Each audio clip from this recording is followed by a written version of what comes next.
सती को विस्तार से भगवान बताते हैं, देव ऋषि नारद जी बताते हैं कि भगवान शिव का दर्शन अगर करना है तो देवी संसार के भौतिक सुखों का त्याग करके शरीर इंद्रिय को जीतना होगा, तुमको तितिक्षा करनी होगी तुमको, और श्वासोच्छ्वास ओम नमः शिवाय का जप, और मन में सिर्फ शिव का ध्यान, और संसार का कोई ख्याल, कोई राग, कोई द्वेष, कोई इच्छा, कोई वासना तेरे मन में होनी नहीं चाहिए।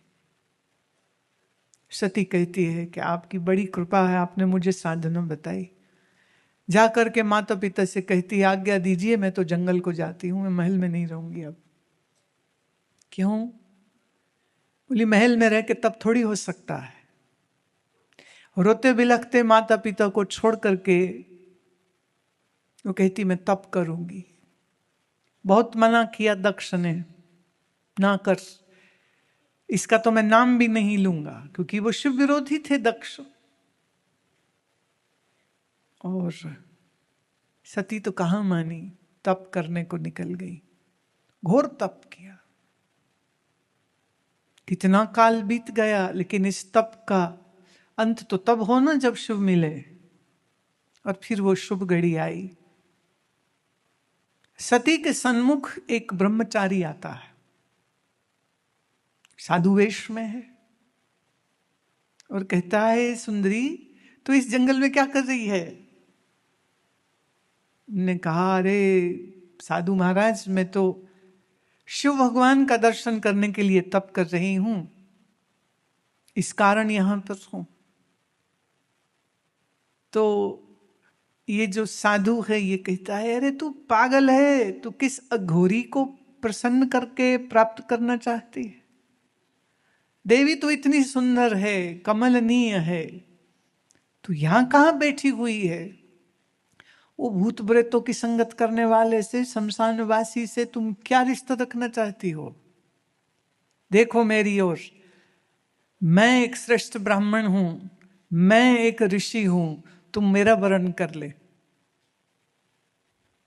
और फिर वो बहुत सी शिव की निंदा करने लग जाते। और सती अपने कानों में उंगली दे लेती, बोले शिव की निंदा करने वाला तू ना तो ब्रह्मचारी है, ना तू साधु, तू है कौन? तू इतना क्रोधित हो गई और कहती हैं कि अभी तुम नहीं गए तो भले मेरी तपस्या क्षीण हो जाए, पर मैं ही तुझको श्राप दे दूंगी, तू जा यहां से। और वो कहते तेरे श्राप को तो मैं फूल समझ के ले लूंगा। और सती बहुत क्रोधित होकर के, अति क्रोध में आकर के, कान बंद कर रखे थे पहले से, अब तो आंखें भी मीच लिए, और हे शंभो, हे शंभो, हे शंभो, जैसे ही आंख खोली श्राप मुंह से बोलने के लिए, क्या देखती है कि सन्मुख स्वयं महादेव विराजमान है।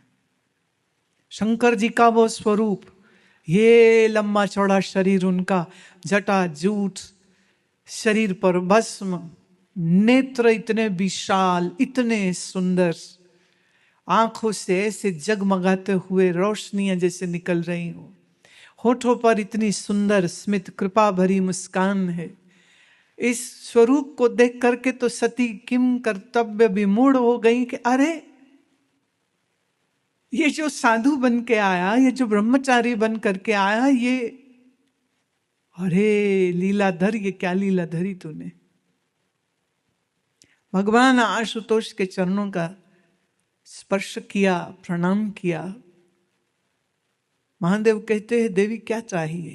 कहती आप ही चाहिए, और कुछ नहीं चाहिए। बोले हमको तुम प्राप्त करके क्या पाओगे?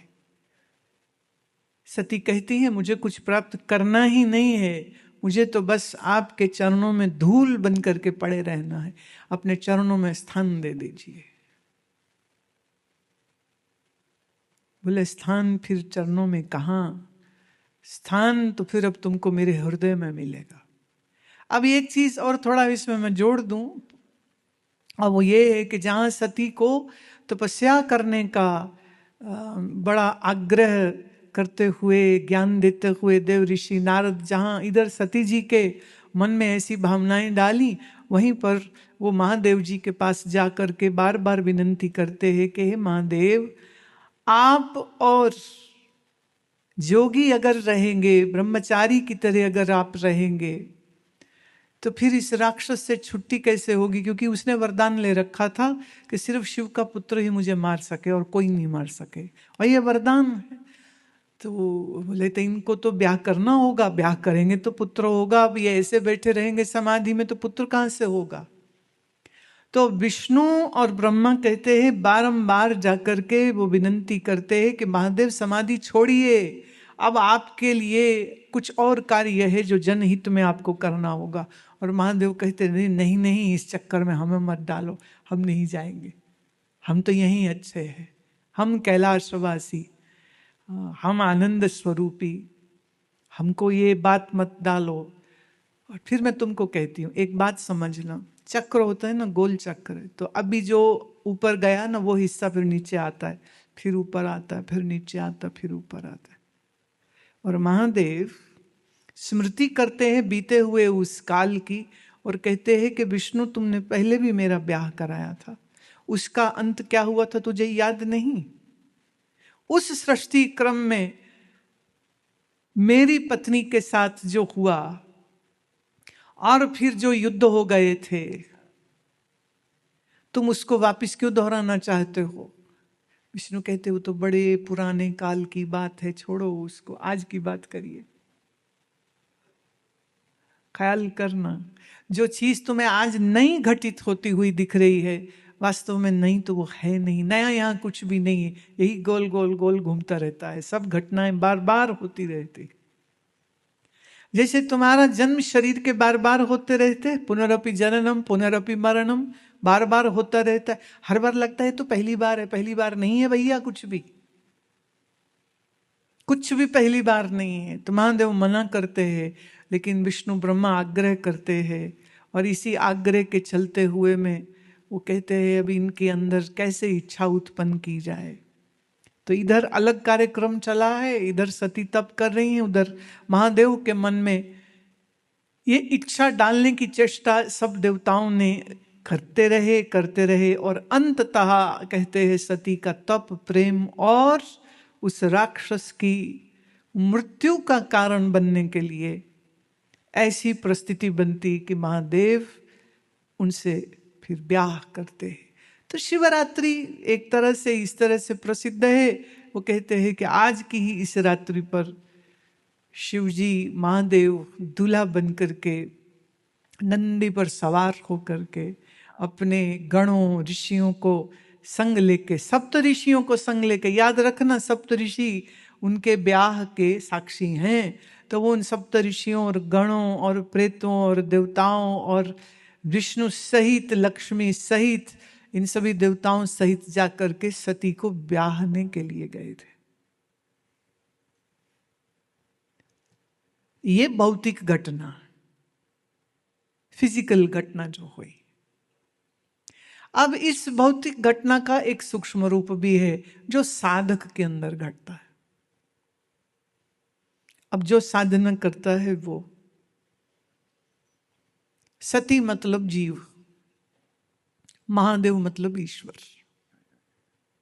तो जीव को ईश्वर को प्राप्त करने के लिए शमदम, श्रद्धा, तितिक्षा, समाधान आदि ये गुण उसके अंदर होने चाहिए। जो सत्य का पालन करता है, अहिंसा, अपरिग्रह, स्वाध्याय, अस्तेय, इन गुणों का जो पालन करता है हम उसको साधक बोलते हैं। तो ये साधक जब अपने भीतर ध्यान की उस ऊर्जा को जन्म देता है तो चेतना देह से उठ करके स्वरूप तक जाती है, आत्म स्वरूप तक जाती है। भौतिक दृष्टि से थोड़ा और ऊपर उठ के देखते हैं तो जो प्राणगत हमारा शरीर होता है, उसी प्राणगत शरीर में ऊर्जा का जागरण करके, कुंडलनी का जागरण करके, जो मूलाधार में सुप्त सती है उसको कुंडलनी शक्ति का रूप देकर जागृत करके सहस्रार अर्थात जो परम चेतना का स्थान है। When we say the conscious is all pervasive. Presently, your body is the only primary thing for which you are living. The body consciousness is the only thing.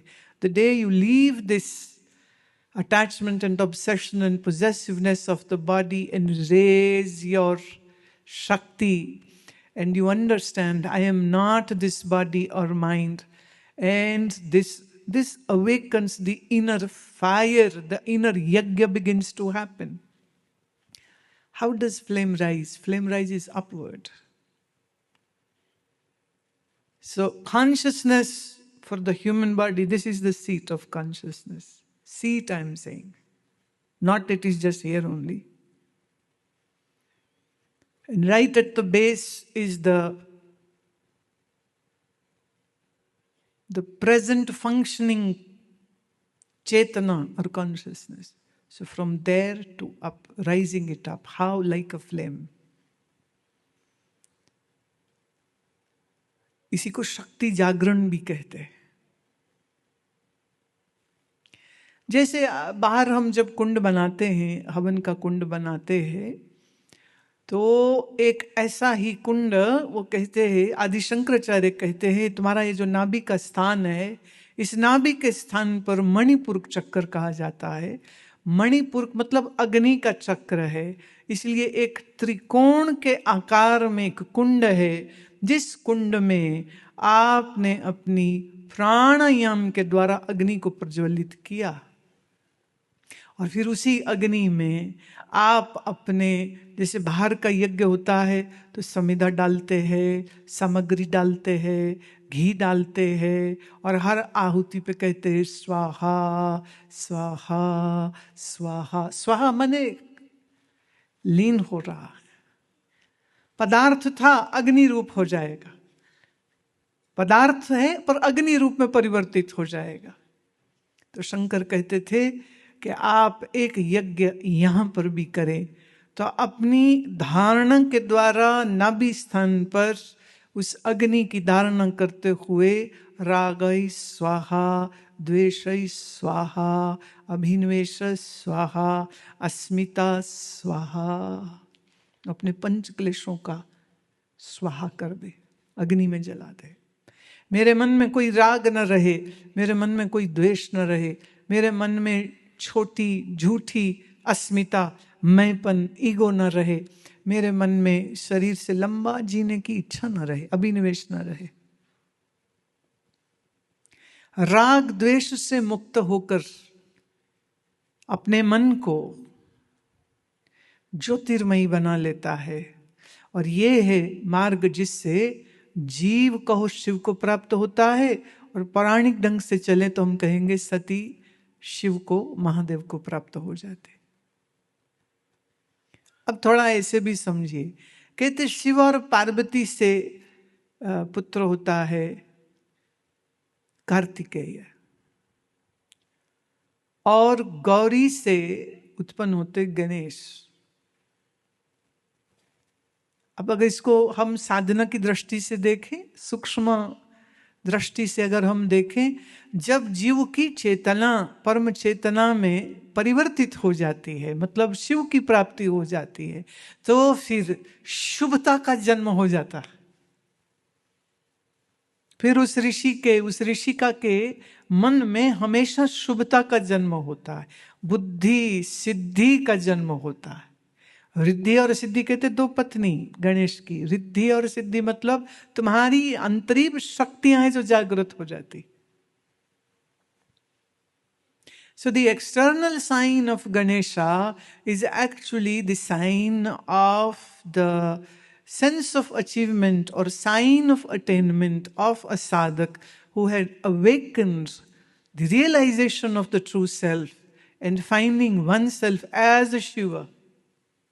And then in your mind, the Ganesha takes its manifestation. Ganesh means all good, Shubha.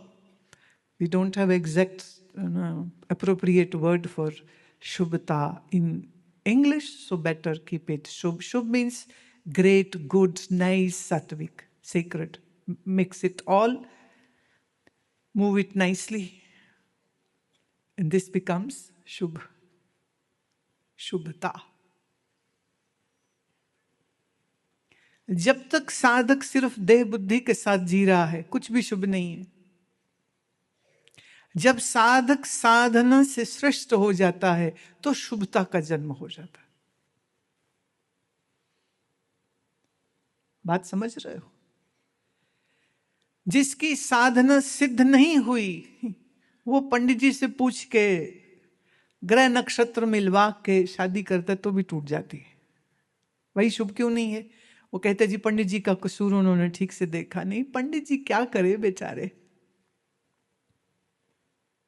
जिसके मन में कलह क्लेश राग द्वेष भरे हुए हैं, ऐसे लोगों की शादियां तो चलती नहीं है, चाहे पंडित जी जितने मर्जी मिलान करा ले। दोष पंडित जी पे मर देते हैं लोग। All sacredness, all beauty, all wonderment, all nice things happen to the aspirant who merges one's mind in this meditativeness, and the ananda blooms within. That is what Mahashivratri is. बाकी नहीं तो दिन रात एक से ही होते हैं, उसमें क्या फर्क पड़ता है। ऐसे तो मासिक शिवरात्रि होती, हर महीने एक शिवरात्रि होती, अगर गणना के हिसाब से हम चले तो। लेकिन इसको महाशिवरात्रि बोलते हैं। तो शिव कहाँ? तो शंकराचार्य कहते मनोबुद्ध्याहंकार चित्तानि नाहम्, न च श्रोत्र जिह्वे न च घ्राण नेत्रे न च व्योम भूमिर्न तेजो न वायु चिदानंद रूपा शिवोऽहं शिवोऽहम्। न च प्राण संज्ञो न वै पंच वायुर्न वा सप्त धातुर्न वा पंचकोश न वाक्पाणिपादो न चोपस्थपायु चिदानंद रूप शिवोऽहं शिवोऽहम्।